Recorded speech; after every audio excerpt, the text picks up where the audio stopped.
Welcome, everyone. This is the Continuity of Operations Planning Coop 101 class. My name is Cindy Stewart. I'm the Operations Manager for Cadre and one of your instructors for today. Thank you all for being here. The official definition of Continuity of Operations, or Coop, comes from FEMA.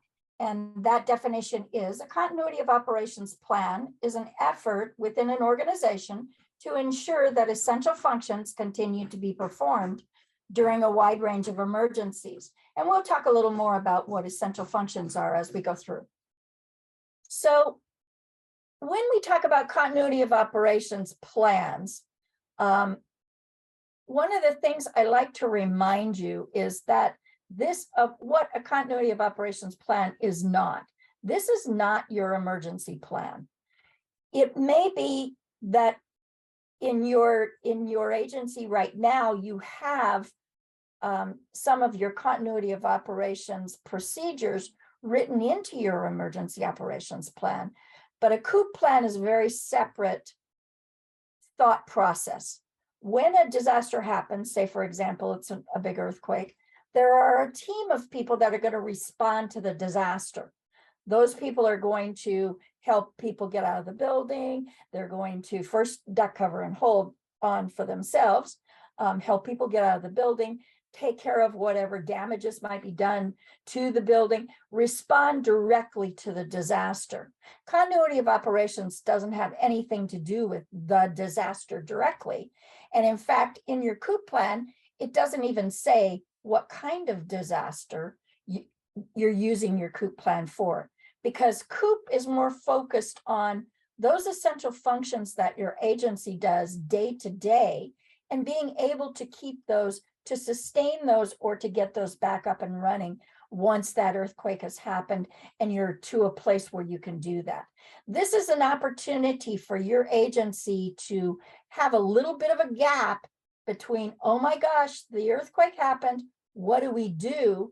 Well, people have picked up those essential functions and kept them going so that we can then make decisions about whether or not we need to have a new building, or whether or not we need to bring in more staff, or all of those kind of things. There'll be an opportunity for the decision makers to make some decisions because they know that the essential functions of the agency are being continued. So continuity of operations planning it is the ability to get those essential functions back up and running, or to sustain them when the disaster happens, and then to keep them going until the disaster is over or 30 days has passed. And that's kind of a squishy time frame, but it is that upfront kind of plan. It's not a long-term plan. It's not based on long-term recovery. It's based more on keeping things afloat for a temporary period of time so that others can focus on doing what needs to be done to respond to the disaster. Do we have any questions about that? Certainly feel free to just speak up if you have any questions along the way. Okay. So when is a Coop activated? You can activate a Coop plan whether there's a disaster or not. You can activate a Coop plan if there's something as small as your own building has a fire and you need to evacuate your building. You can activate your Coop plan under a single situation. Maybe your parking lot is not available and people can't get into the building. That isn't considered a disaster, but you might activate your Coop plan because in your Coop plan you have alternate facilities and ways to connect to your network from other locations and all of that kind of information. So a few years ago, by the way, I am retired from Santa Clara County as an emergency manager, and a few years ago, when I was still working with the county executive's office had a construction team outside of the building, and they had taken out the main power to the entire building. So all 11 floors of the Rusty Bucket were without power, and they would be without power for 3 days. That wasn't really considered a disaster, if you will. However, the agencies that were in that building, the county exec's office, county council, even some of the agencies on the first floor, they all used their continuity of operations plan to go to their alternate locations and to sustain their operations for that 3 days until they got the power back on. And in fact, the Office of Emergency Management is right across the parking lot at the sheriff's office. And so many of them came over and went into the Emergency Operations Center and took rooms and such in our building for those 3 days so that they could continue their essential operations, their essential functions, while that maintenance or while that repair was being done on the power. It can also be used in a large regional kind of flood or a large earthquake or a catastrophic disaster as well. Again, the focus is just going to be on what that agency's doing as far as their essential functions are and keeping those things maintained or keeping those things up and running. There are 10 elements to the continuity of, or to a continuity of operations plan. And those 10 elements are based on those essential functions. And we'll talk more about what essential functions are and how do you determine what they are and how do you get them into a plan in a little bit. But I want to kind of talk about them in 3 basic groups. The first group is who is going to do those essential functions, keeping in mind the fact that the real focus is essential functions. So who's going to do those essential functions? So who's got the authority to do each and every single line item in the essential functions list? That would be who's the primary purpose, and then who would they delegate that to? Orders of succession is who's in charge, and if they're not in charge, who is the next person in charge after your executive director? Human capital management would be the people that are actually doing those essential functions. Say, for example, your HR department does your payroll, and you've determined that payroll is an essential function. So the people that do the payroll in your HR department would be considered essential functions or critical Coop, part of your critical Coop team. And they would need to be trained on how to do what they do every day in an alternate location with alternate devices and alternate files and alternate communications and all the other things that we'll go through as we go through this a little bit more. But making sure that that team is aware of the fact that you have a continuity of operations plan in place and that they know what their role is in that plan will also be critical to the success of the plan. What resources are going to need to be used to do these essential functions? That's the second leg of the 3-legged stool. So that means what alternate facility, if we can't use the facility, our regular facility, where else are we going to go? And we'll talk some more about that as we go through this a little bit more. How are we going to communicate if our main lines of communication are not open? How will we communicate? Not what we will say, but what devices will we use, or what kind of things will we use to communicate with? And then what about our essential records, our vital records? Will we be able to access them? How do we access them? What if we have to go hard copy and we aren't using a system? We can't use a system outside of the office. How will we then translate what we've taken in hard copy back into our systems after the event is over and we're getting back to normal, or whatever normal looks like these days? And then there are some kind of set aside procedures, if you will, that wrap around the continuity of operations plan. One of them is devolution. So what if you've got an essential function that your agency can't do at all? No one in your agency is going to be able to do it, but it still has to be done because there are people depending on that task being accomplished. There are people whose lives are depending on that. How do you then get that done if your agency can't do it at all? Is there a sister agency? Do you have a partnership with another agency? Is there the ability to maybe have the city help or the county help?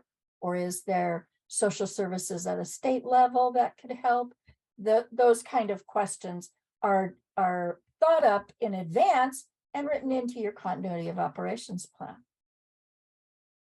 Of course, once we've torn it all apart, put everybody in alternate facilities and using different communications and hard copy records and all that sort of stuff, now when the disaster's over, we have to bring it all back to normal. And that would be the reverse engineering of the whole process. And in fact, reconstitution. And we'll talk more about each one of these, of course. And then the 10th one, which is the 10th one in every single plan, it's how do we test this plan? How do we train to this plan? Who do we train? And how often do we exercise the plan? Because a plan that's just collecting dust on a bookcase isn't doing anyone any good, of course. So let's understand what essential functions are. An essential function is a task, and this is an official definition. It's an activity or a task that cannot be deferred during an emergency. These activities must be performed continuously or resumed quickly following a disruption. So it's those things that your agency has to do.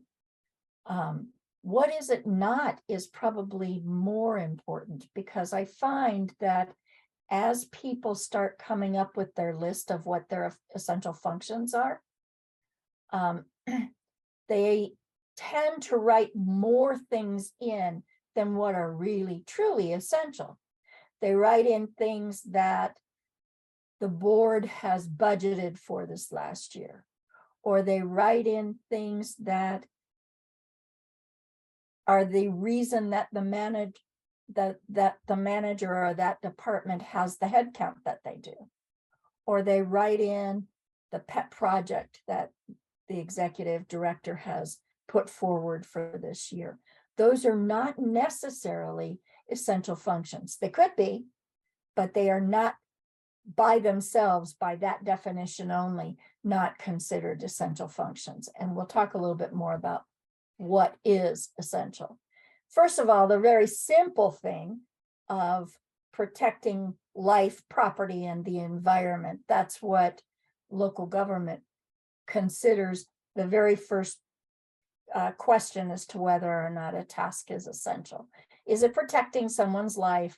Is it protecting someone's property? Or is it protecting the environment? Those three are pretty simple questions to ask yourself. What if it's not that clear? Do you have some kind of a mandate? Is there something that your agency is required by law to do?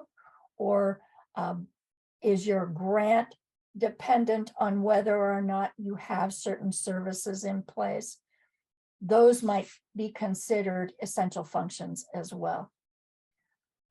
Is there a receiver of your services that's depending on those services? Is it critical that to someone else's life that you be able to continue to provide this service? That would be considered an essential function. Is it something that supports someone else's essential functions? So for example, when I was doing continuity of operations planning with 52 departments in the county, IT didn't have a lot of essential functions. They had keeping the servers up and that sort of stuff. But other than that, they could do that with just a few people.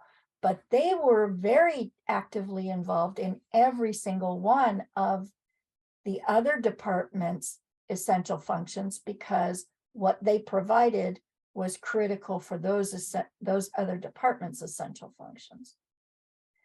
And we base all this stuff on a risk factor analysis. So looking at whether or not these functions are, these tasks are able to be done under normal circumstances, or if they need to be moved to another location or used in another, done in another way, is based on the risk that if we didn't do this function, or we didn't do a part of this function, what would be the risk? And secondarily, the keeping in mind the fact that this is essentially a temporary plan, a short-term plan. So something might be extremely critical that it be accomplished, over a period of time, but it's not necessarily critical that it be accomplished in the first 30 days. So then it may not be considered essential either. Okay, do we have any questions about what might be essential? You can raise your hand, you can come off a mute and just speak up.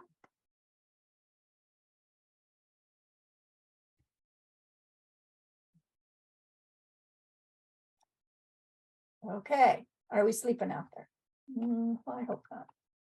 All right. In the chat. This is Marcia, because Yes. for full transparency, Cadre does not have a Coop plan, and we're writing one. But I think one of the essential services is that we have to be able to communicate with all of the nonprofits and faith organizations all the time. Yeah, one of the things that we did at the county in the Office of Emergency Management was our department wrote a Coop plan as well. And as the Office of Emergency Management, it was difficult to figure out what day-to-day tasks we needed to do. We didn't have that much to do in our Coop plan because we were a response agency, and our tasks were to respond to the disaster. So our Coop plan was fairly small. We had some grants management issues that were not necessary. Some of them were needed to be done within 30 days. Many of them did not. So we found that with our agency, that it was a little bit difficult to come up with what those essential functions were in our agency as well. Okay.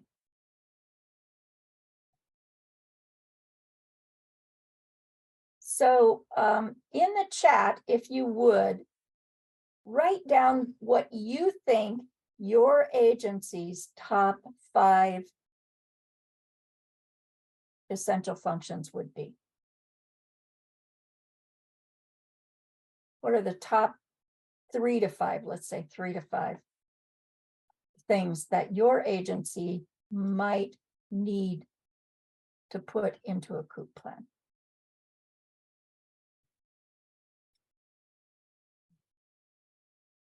And if you have a plan, what are the top 3 to 5 things do you have in your plan?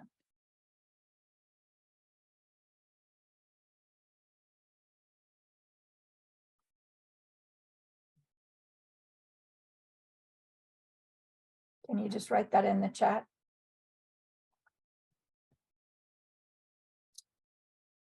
Grief counseling services, emergency shelter program, Bill Wilson House, absolutely. Yes. Those would be critical functions, absolutely. Art, do you do emergency shelter programs day to day?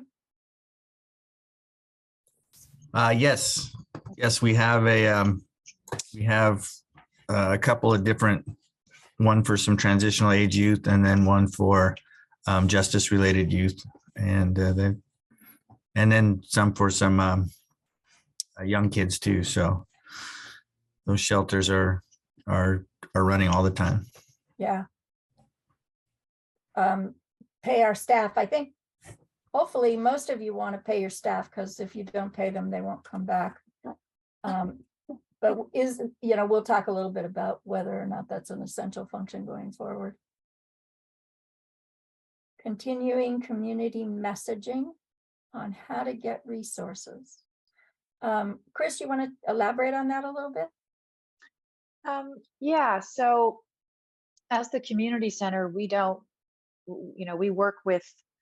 we're out in West Marin. We work with West Marin Community Services, Senior Services, the local radio station. So a lot of what we do is sharing resources. Mhm. We don't provide resources here, but a lot of what our critical function would be is to make sure that people knew that they could come to us, see our messaging, and know where they can get food support, medical support, housing support. So it's continuing that communication type of situation. Sure, that's a great one. It'll also be really good for you to be plugged in with Cadre if you so choose, because there'll be an opportunity for you to share those resources with Cadre as well as It'd be Marin Voad, actually. But, Go ahead. Yeah.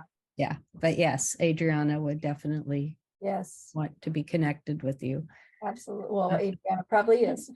I think We work with VOAD and the community response for West Marin. I think that, one of the ways you can confirm that it's an essential service is like what will happen if you don't do it. If you don't do it, will people die? If you don't do it, will people not be able to make decisions that they need to make? If you don't do it, will people not be able to pay their bills? If you don't do it, are you going to get in trouble with the government? So, there are certain contractual things that you might need to at least think about the possibility of requesting extensions on reports or taxes or anything like that because of the disaster. That's all. Patricia, do you want to talk a little bit about assessing damages and injuries?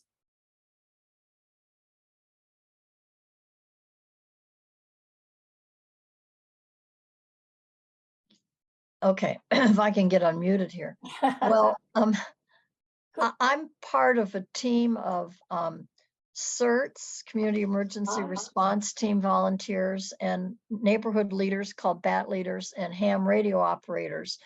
We are all under the umbrella of Resilient Los Altos. And following an emergency, one of our jobs is to assess the building damages and hazards for emergency vehicles and injuries to people, so that the city and ultimately the county have an idea of where emergency response is needed. And of course, we are our first responders, but our ability to do that will depend upon how much our volunteers are affected by the disaster itself. Sure. We don't have any physical facilities, but we've got a group of people, and we have some equipment. As individuals, we have equipment that will get set up. You have a response. We have a response, but it's going to be ongoing. But you don't assess damages and injuries on a day-to-day basis. No. When there's a disaster. So that would be more of response, and continuity of operations would be more of maintaining your equipment, making sure that your equipment is maintained. Okay. Yeah, that's good. Hey, Andre, how about operating kitchens and emergency shelter meal support? Okay, sorry about that. I was trying to find the unmute. No. Yeah, we have to first assess the operability of the kitchens, because from there we can decide how much or little help we can provide to the county. We have a contract with Sonoma County for meal support in the emergency shelters. Do you And do you do meal support on a daily basis? well, we deliver medically tailored meals to our clients, Yes, to their homes. good. Folks who are enrolled in different programs with us, but in the event of any emergency, we would first evaluate our ability to provide for the shelters, because those would be first, and then look at continued service to clients, depending on a lot of other factors. And of course, a lot depends on the capacity of the shelters and how much they need from us, and what our capacity is to to produce, and whether we're going to be delivering frozen meals, or if we can deliver some hot meals, or if we can or if there's enough people that we need to do like a service, like a meal service at a shelter. Sure. I could see, Yeah. I could see in your situation where your day-to-day operations could expand significantly because of a disaster, because you'd have to then potentially provide those services for more than just the clients that you do on a daily basis. So Sure, and we plan for that. So we have a cache of frozen meals for just like immediate deployment. But then if kitchens are operational, then we can go from there in terms of how much we can provide to open shelters. Yeah. yeah. So thank you, Andre. Maria, you say communicate with VOAD. What do you mean by that? Good morning, everyone.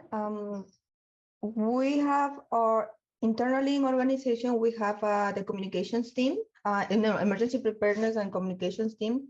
We were really close to VOAD, and in case of emergency, we connect directly with Adriana to first of all, make sure what kind of services we can provide at that moment according with our buildings abilities. But Adriana and our CEO, Cheryl, they take decisions about what we can do at the beginning. After check with the staff, what is the staff this ability to go into the buildings, to do in-person services. Yeah, it's a long list. We double check before. Sure. And we connect with Adriana and Boa to make sure So, we have our all services available. So I see that you have childcare for first responders down as one of the things that is on your list of. Do you provide childcare services day to day? Yes, daily basis. We provide childcare services for 150 kids, low income. In a low income base, we provide case management. We have a food pantry. That's why they connect each other for make sure what kind of services we can provide in case of an emergency, because our staff is actually divided in different areas. But in case of an emergency, we have to prioritize what we're gonna offer. But the first one is childcare for first responders. We have an building with multiple classrooms.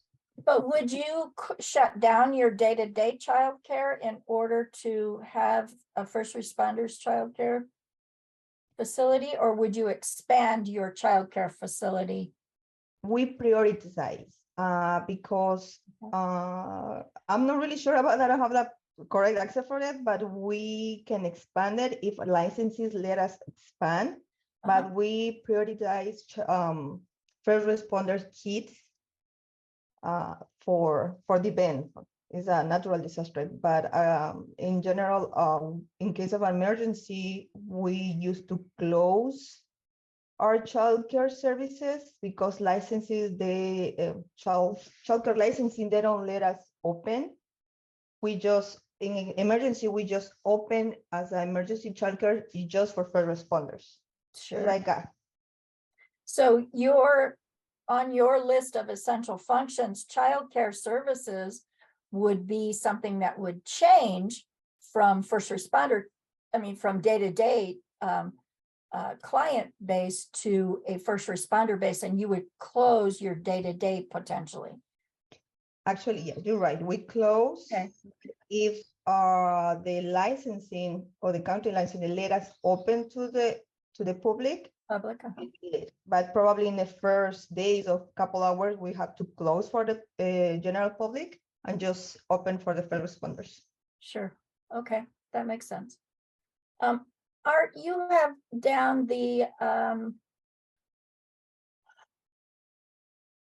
your number 4, the 5 homeless community outreach teams and the is it pronounced CISM team or I Right, don't know. the Bay Area CISM, the Critical Incident Stress Management Team. And can you talk just a little bit about those? You do that on a regular basis, on a daily basis too, right? The CISM teams are available for Right, for critical incidents from single individuals to large events, BTA, employee disaster 2 years ago, things like that. So then we coordinate with a team of volunteers. We also coordinate with other Bay Area teams. And so that even if there's not something going on in Santa Clara County, we may be involved or at least supporting other cities, other counties.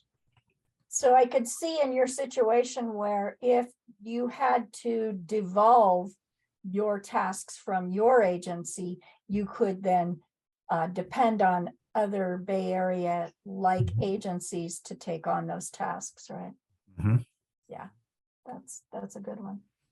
Great. Good discussion. Thanks everyone for your participation in kind of helping us all walk through some of those. Oops, oh, sorry.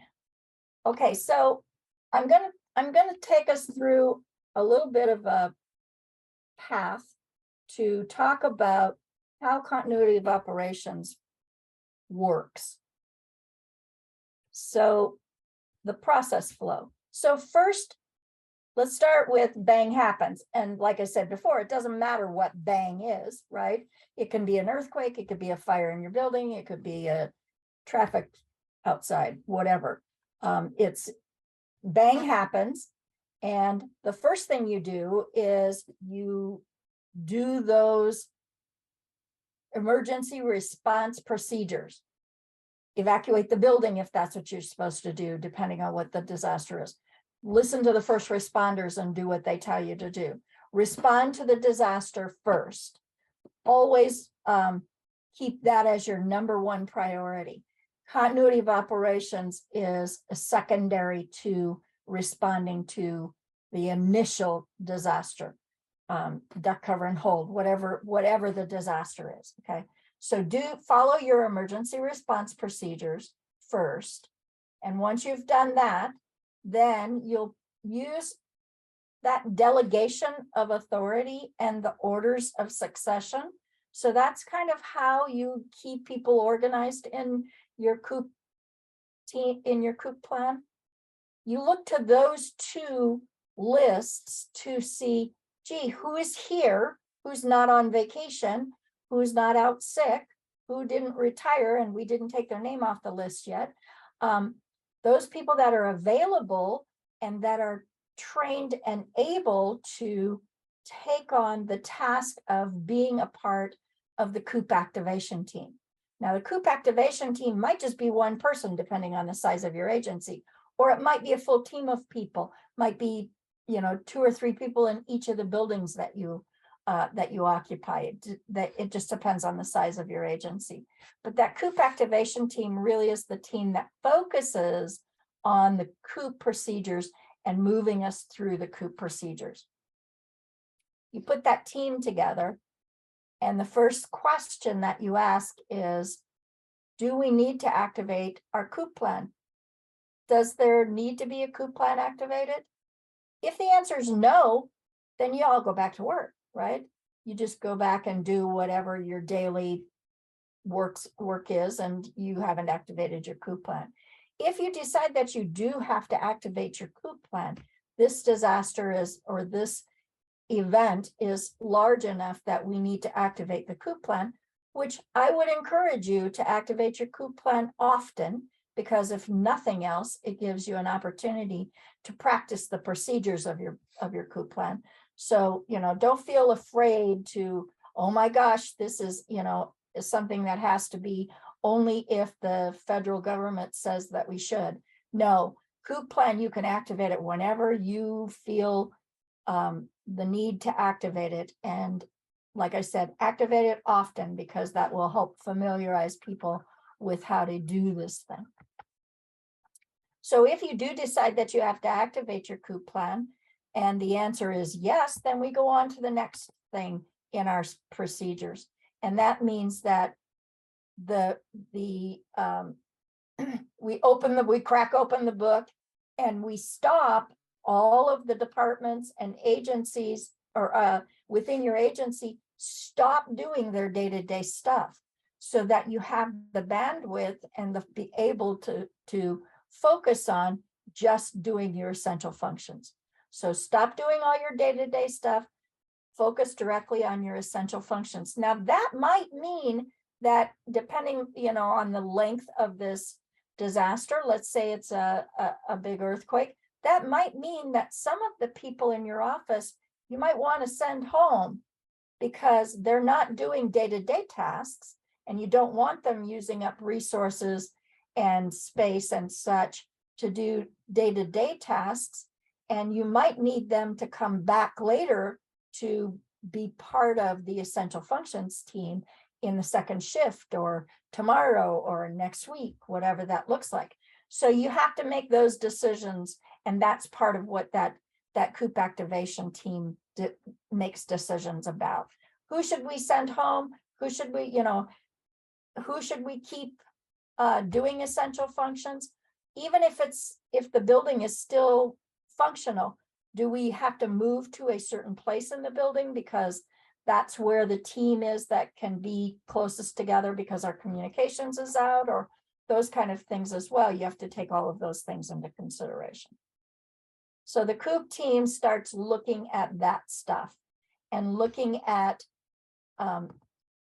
staffing, and at what it's going to look like to be able to continue those essential functions. And as that happens, you look and determine whether or not you have adequate staff. Let's say the disaster is, God forbid, COVID 2.2. And we're down staff. That's, our facility is fine, but we don't have enough staff. If your staffing is not adequate, then that's when you look to your Coop plan to figure out where to get additional staff. So you've cross-trained some people, maybe other, sister agencies know how to do things in your stead, and you can use their staff. Maybe you can ask for some volunteers from your volunteer pool.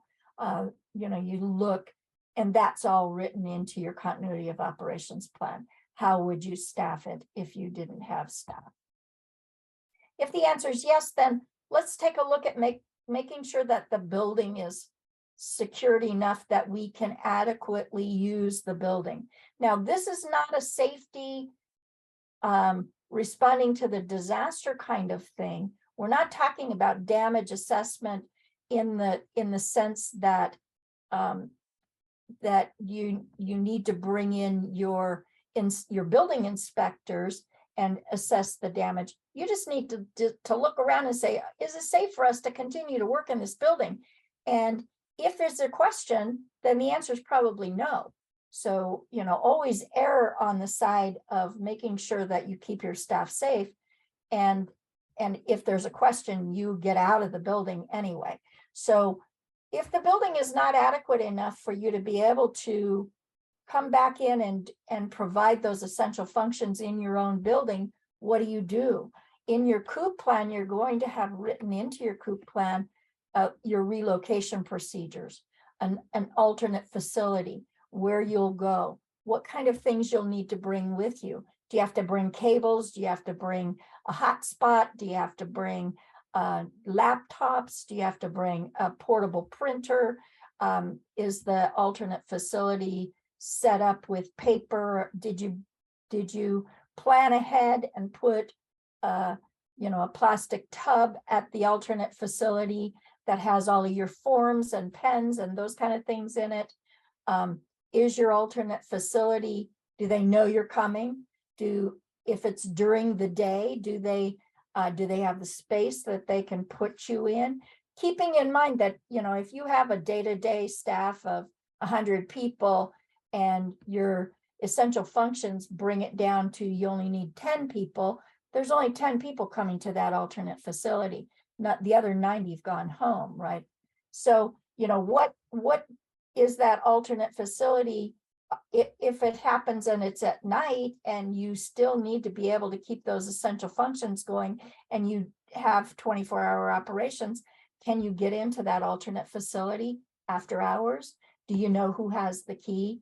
Do you know who's responsible for the building? Do you know how to turn the lights on and get the internet up over there? And all of those kind of things are written into your continuity of operations plan. If your facility is secured and your staff is secured and your communications are not adequate, then we look to our continuity of operations plan for continuity communications. Are we using ham radios? Are we texting if we can't email? Are we using personal cell phones? Is there a runner that we need to engage in to be able to do communications? What does our alternate communications look like? What devices are we using? Who's got the special radio? Do they know how to use it? All of that kind of information gets written into your continuity of operations plan. And let me just add, these are not in any particular order. They could come in any order. But it's critical that you take a look at every one of them so that as you go through the process, you have that section in your continuity of operations plan that you can turn to determine what are our alternate communications, what devices are we using. Oh yeah, the director's got a ham radio and they're connected to the city's emergency operations center or whatever it looks like. If your communications are adequate, then let's take a look at assessing your vital records, your systems. And oh, by the way, what about your vendors and being able to access your vendors? Is that stuff adequate? Have you the ability from potentially a different location to access your vital records and systems? Do you have backups on those systems? Can you tap into those systems from another location or from home? Certainly COVID gave us the ability to recognize that having the flexibility to allow our staff to work from home is very important. And being able to work from home and have access to the network, have VPN access is critical. There'll be little that you can do if you can't get into your systems from home or from your alternate location. If your essential functions need vendors to be able to provide those essential functions, for example, maybe you feed a group of people day to day and you're doing a feeding program, the vendors that bring the food in for you, the vendors that bring the water in for you, the vendors that bring the plates and those kind of things in for you are having those lists and having the accessibility to those will be critical as well. So that stuff should be written into your continuity of operations plan and making sure that they are resilient. And if they are not resilient, that you've got a backup to them as well. So getting those vital record systems and those vendors accessibilities in place. And if you don't have those, then you need to go to your backup procedures, your backup your backup systems. And that stuff is all written into your continuity of operations plan. So we've got all those things, we've made those decisions, and now we know what direction we're going in. Maybe we move to another facility. Maybe we have to go to hard copy systems, whatever the decisions are along that little tree. We make those decisions, we keep those essential functions up and going, or we get them back up and going within 12 hours. And then we continue those operations until either the disaster is over and management says, okay, let's all go back to our regular jobs, or we've got a longer term plan. Nope, we're not going back to that building anymore because it's going to take 6 months to fix that building. We've temporarily leased this other building. That's where we're going to have our operations for a while. Or 30 days has passed and management says we need some more time, and so you continue to do what you're doing. But you keep those essential functions going until there is whatever end it happens, whether the disaster's over or you have a longer term plan.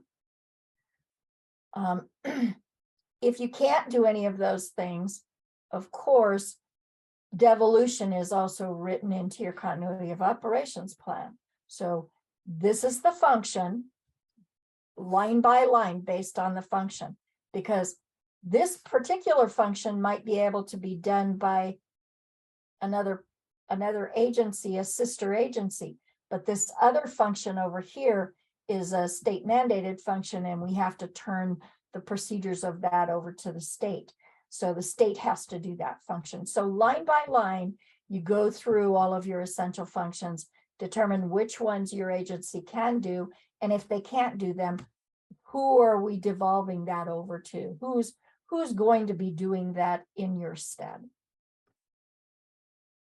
Okay. So once the incident's resolved, now we have to reconstitute. So now we have to reverse engineer everything and get all of those things back in place. And we do that kind of in the same direction that we took it all apart. We first start off with our primary records and our systems and making sure that those are all in place so that we can let go of the paper procedures that we're doing right now, or whatever that looks like. And then we look at our facilities. We look at getting our staffing back to normal, and we bring everything back up to normal one step at a time. And that's all stuff, all of those blue boxes are the boxes that the Coop activation team is involved in. They're involved in helping to make sure that there's staff, make sure that there's a location, make sure that there's communications, make sure that your systems and your vendors are available, make sure that things can keep running and you have everything you need to keep those essential functions running until you reconstitute, and then walk through all the steps to do that reconstitution and get you back to whatever normal is, whether it's the normal that you had before or a modified operation that you now have to do instead of what you were doing before. So does that make sense? Anybody have questions about that procedure or that process? Can you see how the 10 elements that we talked about, the three-legged stool, kind of fits into this process flow? Each one of those elements is provided in this process. Anybody have questions about that? Okay. I have a question. Sure. Well, it's more a comment, a suggestion. First of all, this is really, really helpful and useful for us to work on our Coop. And so that's really great. Thank you for doing this. I printed from the Cadre website this Coop process flow. And as a process flow diagram, I got stuck a couple of places where I'm maybe I don't know if I guess my recommendation or comment is have you looked at this process flow relative to what FEMA or state OES or other organizations use as a Coop process flow? And the reason I'm saying that is where I got stuck or delayed a couple of times was where a couple of the blue boxes, you end, for example, in a blue box. And I think from a process flow diagram, you don't want to do that. You want to end in something else. Sure. And also on the backup systems procedures box, they both yes and no eventually shove into that same blue box. That's true. So my suggestion is, this is wonderful, okay? So I want to emphasize that first and foremost. And second, I think it could be maybe a little bit better unless the whole world uses this kind of this same flow chart. And so it's very helpful, and maybe it could be a little better. So Harry, I'm not an engineer, and I don't do official process flows as a normal procedure. I walked through this thinking about how I would do it myself. And so you're right, there are some places that maybe if you want to go offline with me at some other time, we could improve this together. If you had some ideas that you wanted to share with me offline, that would be wonderful, and I would certainly appreciate that. I'd be glad to help if I can. So I've got half of that. Being an engineer, I can read the process flow diagram. Yes, yes. But you probably want a process flow kind of person, and that's not, unfortunately, that's not me. But they're probably out there in our community and accessible, and maybe we just need to reach out and try to find one. And I'll put my thoughts to who might be able to help this. Okay. But I think going to showing this to the OEM, county OEMs, the state OES, and FEMA would be, a good step. Hey, what do you guys use for Coop for process flow? Yeah. Okay, thank you. Sure, thank you. Okay. So where do I know we're already 14 slides of the 21 slides that I have for our session today, but where do we really start coming up with what our essential functions are? And you might take a look at your mission statement. That might be a good place to start. If it's written into your mission statement, it most likely is a part of your continuity of operations essential functions. You might take a look at your organizational chart. If you've got departments, you can kind of have maybe the director of that department just determine what's essential for that department.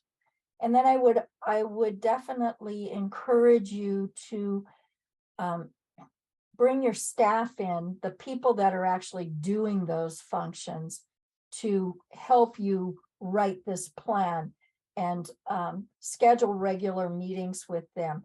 If they take on the responsibility of writing some of this plan, they'll also be more responsible, feel more responsible to activate the plan, and they'll have a better understanding of what it is that needs to be done in that plan. I will provide you a template. It's an Excel workbook that can help you walk through your essential functions.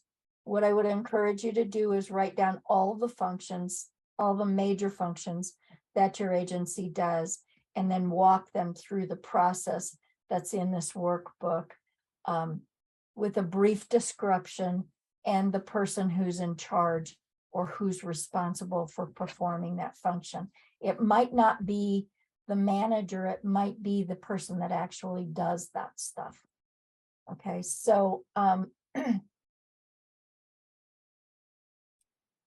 then you can walk through the process of analyzing the function and prioritizing the function, and then determine what resources are needed for that function. And there are tabs in that workbook for each of those. I will give you just a quick glimpse of what that workbook looks like, so that you can be at least a little bit familiar with what it is that I'm talking about.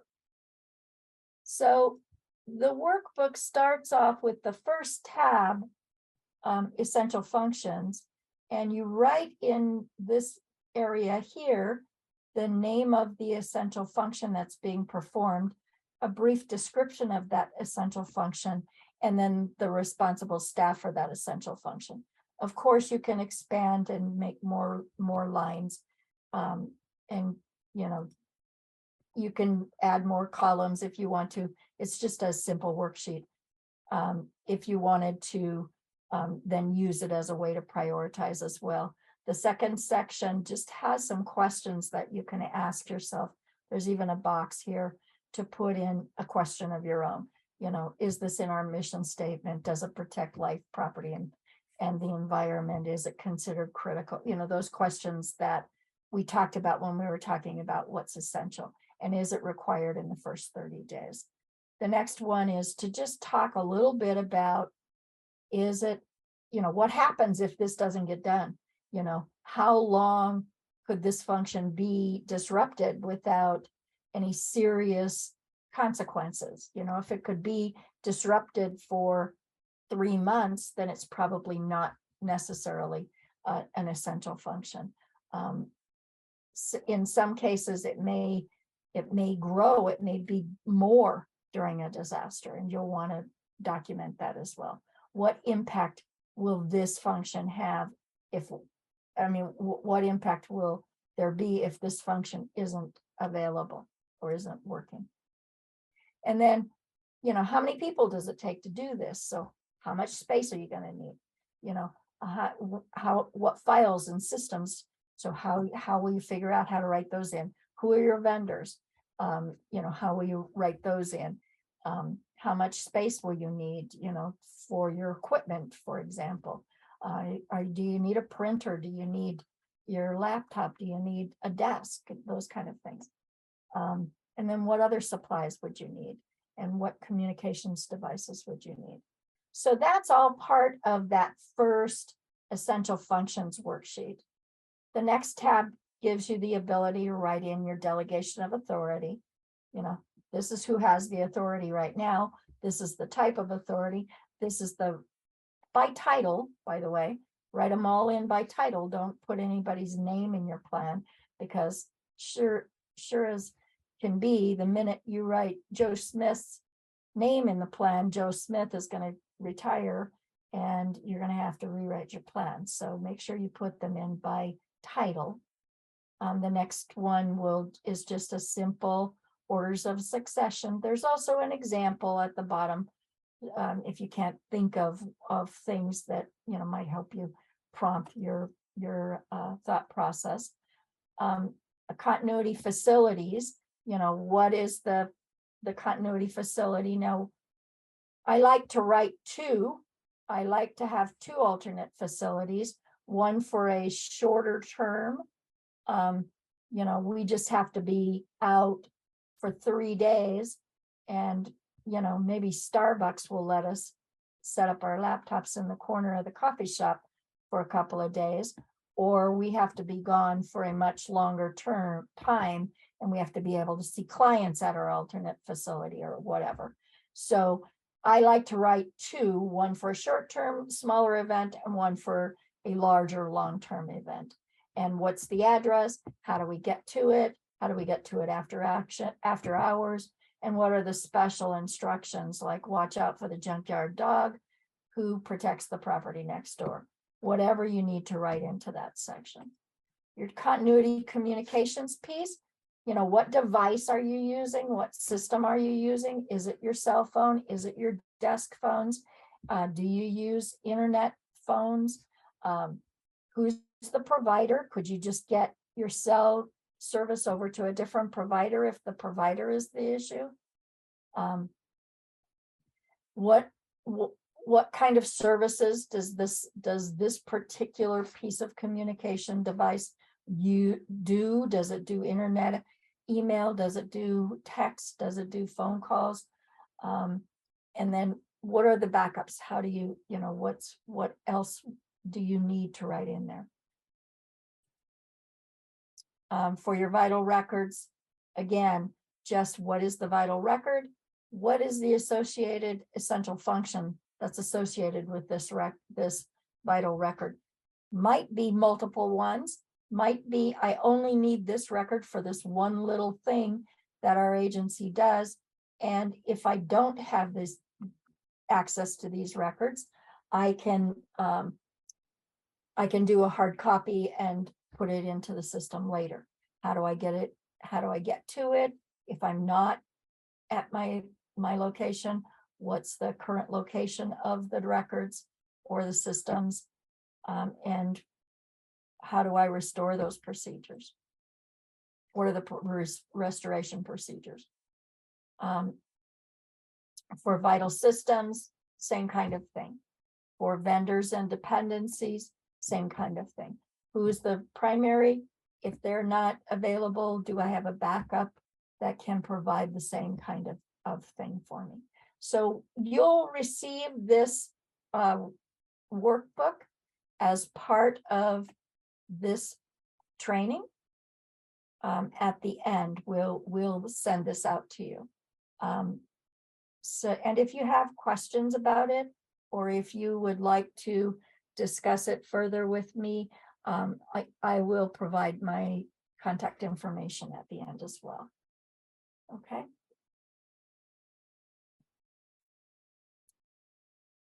So we kind of went through this part of the process, but just as a reminder, just as a review, delegation of authority, that's the authority given to a principal staff person to complete a particular task. It should be an essential functions task. The orders of succession, who's in charge when the boss is in Tahiti. Your human capital management, that's who your people are that are actually performing your essential functions. If they're not performing essential functions, they're not part of this plan. Okay.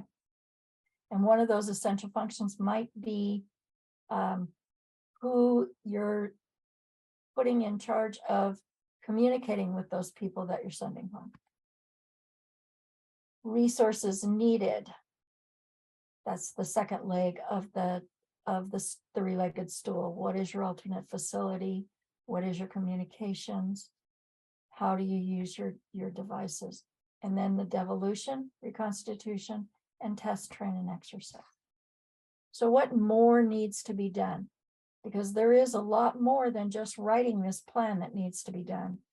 The big thing is making sure that everyone whose title is written into the plan actually has an opportunity to have input into the plan and to be able to read the plan and know clearly what it is that they're doing. Maintaining that priority contact list as a part of this plan for your delegation of authority, for your orders of succession, for your human capital management. Who are those people? How do I contact them? And then make sure that your teams are cross-trained, that people can do other tasks than what they do on a day-to-day basis, because cross-training is going to be critical if the disaster is another COVID, and please no.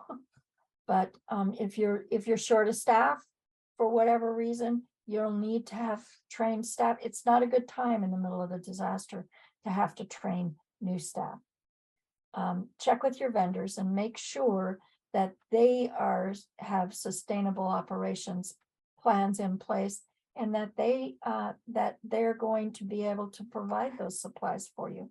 or those that equipment or whatever it is that that they provide to you day to day, and potentially put a tub together or something and take it to your alternate facility with your ham radios in it and your batteries or your forms and pens or whatever things that you need. Put them in a tub or something and have that alternate facility, stick them in a closet someplace, make sure they're labeled, and make sure that whoever it is that's going to start that facility up as an alternate facility for you knows where that stuff is, so that you can access it when you get there. And then write some manual procedures for each one of those essential functions. In case you didn't do that cross-training, it'd be a good idea to have some written procedures that you could give to someone and say, this is what we need to do, and here's the procedures to do it.